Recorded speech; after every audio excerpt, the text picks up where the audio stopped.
30년 해보니까 모든 엄마들이 영재를 원하진 않고요. 대부분 엄마들도 영재를 원하진 않아요. 상담실에 오는 엄마들은 어떤 걸 원하느냐? 그냥 평범하게 학교 잘 다니기를 원해요. 그 중에서 앞집 아이보단 조금 잘하기를 원하지 영재인 걸 원하지 않아요. 영재인 아이들을 지능 검사를 하지 않고 일반적으로 알게 하는 방법은 대부분 다 영재인 아이들이 말을 잘하고요. 기가 막히게 언어 영역이 뛰어납니다. 그 다음에 기억력이 굉장히 좋아요. 그 아이가 조금 천천히 가더라도 기다려줄 수 있는 마음이 있어야 돼요. 학원 많이 보내지 마시고요. 여러 가지 재미있는 것들을 많이 교구 사주지 마시고요. 편안한 시간들을 많이 줘서 책을 충분히 많이 읽을 수 있는 환경을 만들어 주시면 모든 아이가 영재성을 그대로 유지할 거라고 저는 믿습니다.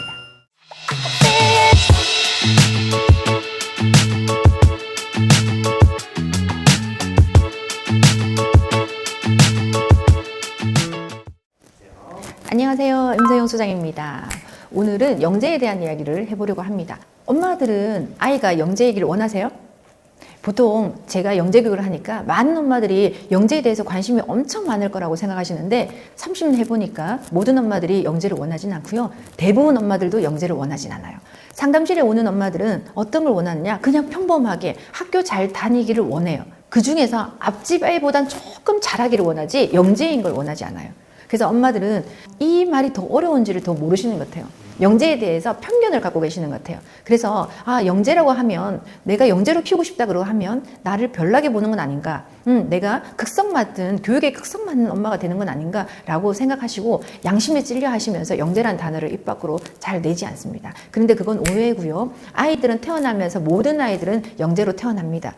처음에 말씀드린 것처럼 아이들은 그렇게 태어나지만 엄마의 육아 태도, 환경에 따라서 그 영재성이 사라지는 겁니다. 그래서 그 영재성을 사라지지 않도록 엄마가 조금만 습관을 바꿔줘도 우리 아이들은 이 영재를 충분히 오랫동안 가지고 살면서 행복해질 수 있습니다. 그런데 영재를 다시 한번 생각해 보시면 우리가 영재를 전체 평균에서 5% 안에 들면 지능검사를 해서 전체 평균에서 5% 안에 들면 영재라고 합니다. 우리가 말하는 스카이대 같은 경우는 아이들이 수능을 보는 아이들이 몇십만 명이 되죠. 거기에서 서울대 4,000명, 연세대 4,000명, 고려대 4,000명이라고 하면 12,000명이 스카이를 갈 수 있습니다. 5% 안에 드는 거죠. 거의 1% 안에 든다고 보시면 됩니다. 그래서 전체 수험생 중에 스카이를 갈 수 있는 친구들은 대부분 다 영재라고 보시면 됩니다. 엄마들이 이 영재를 너무 거창하고 아이들이 사회성이 떨어지고 머리만 막 좋은 이런 아이로 생각하지 마시고 주변에 조금 영리하다, 조금 똑똑하다 그러면 대부분 다 영재인 확률이 높아요. 그래서 아이들이 이왕 학교 가는 거면 이왕 선생님하고 만나서 공부하는 거면 이왕 하는 거면 잘하는 게 좋잖아요. 또 학교 가서 공부를 하는 게 즐겁고 재미있고 잘해야 칭찬도 많이 받잖아요. 학교를 안 보낼 것 같으면 몰라도 이왕 학교 가는 것 같으면 즐겁고 재미있고 공부도 훨씬 잘하는 그런 친구가 되었으면 좋겠다는 생각을 저는 하고 있습니다. 대한민국의 모든 아이들이 제가 키울 수도 없고 대한민국의 모든 아이들이 영리해질 수도 없습니다. 하지만 제 이 이야기를 듣고 찰떡같이 알아들으셔서 가정에서 조금만 팁을 가지고 아이에게 해주면 그 아이가 훨씬 더 지금보다도 행복하고 즐겁고 영리한 아이가 된다면 학교 생활이 훨씬 더 재미있고 즐거워질 거니까 엄마들이 제 이야기 조금 귀담아 들으시고 적용해 주시면 좋겠습니다. 알겠습니다. 첫 번째로 네. 우리 아이가 영재인지 알 수 있는 어떤 특징이나 행동 같은 것들이 있을까요? 지능검사를 해보면 금방 아실 수 있겠지만 영재인 아이들을 지능검사를 하지 않고 일반적으로 알게 하는 방법은 대부분 다 영재인 아이들이 말을 잘하고요.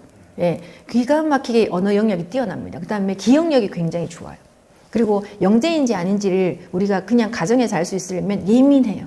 그래서 귀도 예민해요. 청음처럼. 그래서 소리를 되게 잘 듣는다든지, 그 다음에 냄새, 후각도 되게 예민해요. 그래서 음식을 먹을 때도 냄새를 막 맡는다든지, 뒤에 촉각도 예민해요. 그래서 뒤에 상표 같은 거, 옷에 상표 붙어 있잖아요. 그거를 다 떼야지만 생활할 수 있어요. 그래서 오감이 굉장히 많이 발달되다 보니까 예민하다라고 느끼는 아이들이 영재일 확률이 높습니다.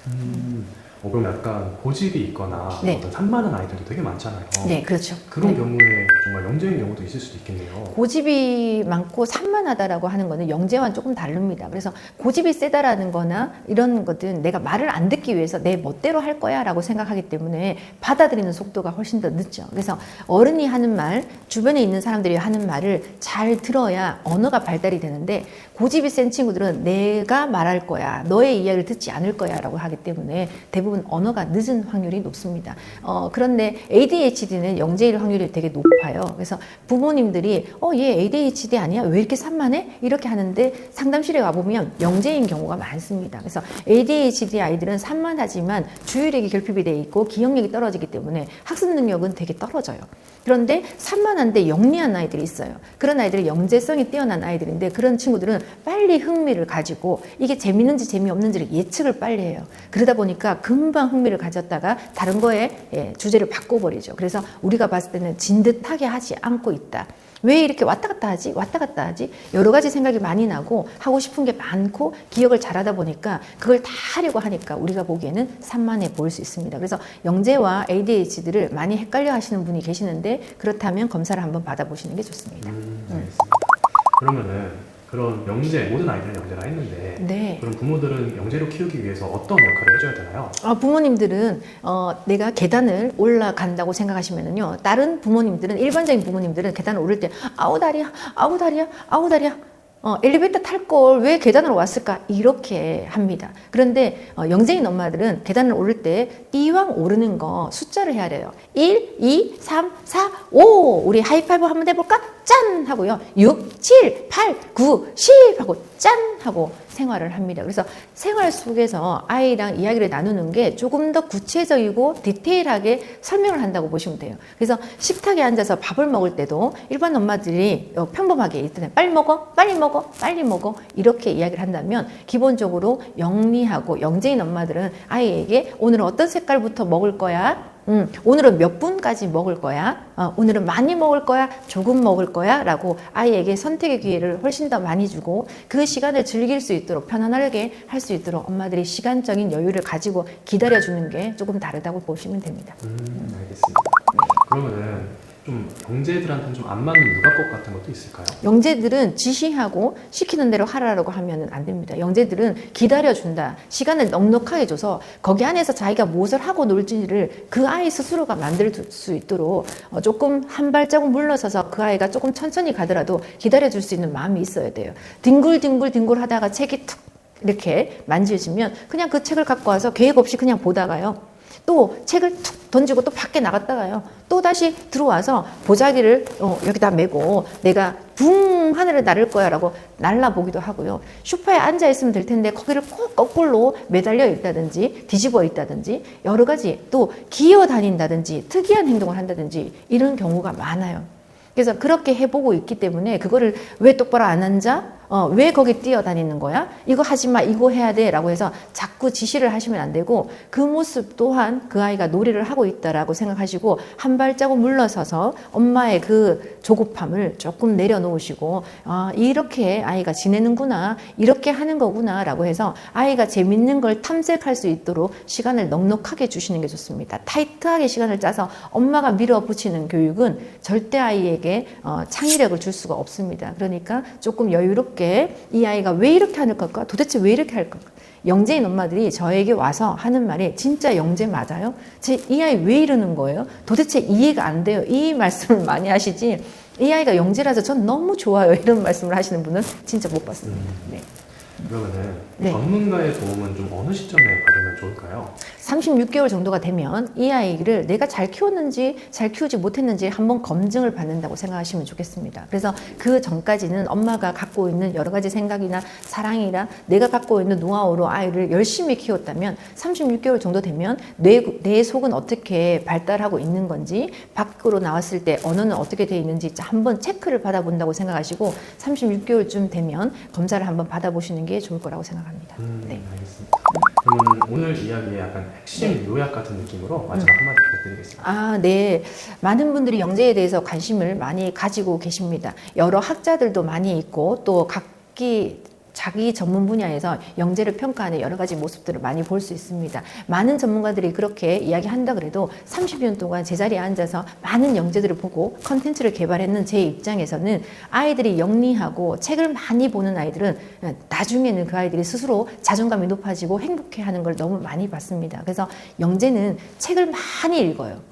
그래서 충분한 시간이 필요해요. 그래서 타이트하게 학원을 막 보내신다든지 엄마가 짜놓은 이것도 시키고 싶고 이것도 시키고 싶고 이것도 시키고 싶다는 엄마의 그 욕심을 아이에게 다 준다는 거는 무리수가 있습니다. 영재들은 스스로 생각하고 스스로 깨닫고 그것을 또 책 안에서 많은 생각들을 가지고 있고요. 많은 생각들을 배울 수 있습니다. 그래서 영재인 아이들이 책을 안 보는 아이는 못 봤어요.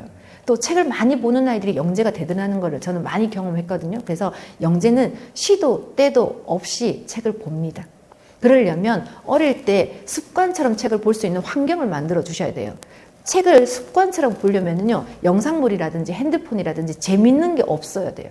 키즈카페 간다든지 너무 재밌게 해준다든지 팝콘 브레인이 되면서 집에 여러 가지 교구들이나 교재들을 화려하게 다 준비해서 계획해서 선생님들이 다 붙이는 아이들은 영재가 되는 걸 많이 못 봤어요. 그래서 영재는 의외로 일찍 글자를 떼고 일찍 책을 많이 보는 아이들은 자연스럽게 영재가 되는 걸 많이 봤습니다. 36개월까지는 엄마가 최선을 다해서 그 아이에게 좋은 환경을 줄 수 있도록 또 학습이 될 수 있는 환경을 줄 수 있도록 그 아이가 행복해질 수 있도록 엄마가 개입을 하면서 놀아준다면 36개월 이후부터는 아이 스스로가 재밌는 걸 찾아내고 또 책을 통해서 여러 나라를 가보고 여러 친구들을 만나면서 생각의 사고가 넓어질 수 있도록 시간적인 여유를 많이 주셔야 아이들은 영재성을 그대로 유지할 수가 있다는 거 말씀드리고 싶습니다. 학원 많이 보내지 마시고요. 여러 가지 재미있는 것들을 많이 교구 사주지 마시고요. 편안한 시간들을 많이 줘서 책을 충분히 많이 읽을 수 있는 환경을 만들어 주시면 모든 아이가 영재성을 그대로 유지할 거라고 저는 믿습니다.